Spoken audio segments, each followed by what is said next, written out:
Mana syarikat dengan pemilik rumah ni boleh bertolak ansur, berbincang ikut kehendak tuan rumah lah. Syarikat ikutlah. Alhamdulillah saya kata kan.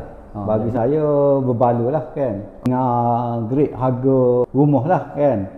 Dulu saya target dulu 1,5 tingkat juga, tapi rumah tu ya style macam nak buat macam rumah kawan dah dekat Sala tu. Dia style macam satu bilik saja atas kan. Jadi dia boleh tengok ke bawah. Kali ni dia tak boleh tengok ke bawah kan. Dia ada 2 bilik, boleh tengok bukit sana je lah. Luasnya 2218 kaki persegi tak. Tapi bagi saya ada sliding tu lagi cantik lah ruang dapur tu kan. Cuma kita duk plan ni nak bubuh hasil lah. Tapi bagi saya tak payah bubuh hasil lah kan. Mungkin bahagian ni bahagian pintu lah. Pintu utama lah. Dia ada plan satu plan. Dia ada satu pos saja. Yang pos ni saya tambah 20 kaki. Sebab kereta saya ada 3. Jadi ada 3, sini 1, situ 2. Cuma saya cakap tanah ni manja kan. Jadi tanah ni keluasan dia ikut kaki 90 kali 60 lah. Jadi saya akan buat 2 pintu. Yang sana. Jadi waktu itu dia style hotel lah. Masuk kat ni, keluar sana. Masuk kat ni, keluar sana.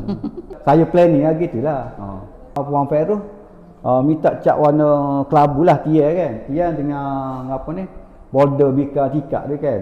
Tapi nampak kalau buat ni nampak seri lagi lah. Lepas tu depan lah. Depan tu minta warna kelabu cair satu lagi. Depan sajalah. Sebab kalau ikut dalam plan tu dia semua sekali. Sepatut yang ada kok baru dia buat kelabu cair kan. Ni dah dia 4 layer kata tak apalah. Mana syarikat dengan pemilik rumah ni boleh bertolak ansur, berbincang ikut kehendak tuan rumah lah. Syarikat ikutlah. Alhamdulillah saya kata kan. Puas hatilah. Mungkin kita masa muda ni kita sehat kan. Takut sesok nanti mungkin anak-anak tak tahu lah, selalu kalau buat gitu sehat semua kan. Tak tahu minta gitulah. Tapi kita saya plan ni kan. 10 saya pun selamat maju jaya lah untuk syarikat Salma.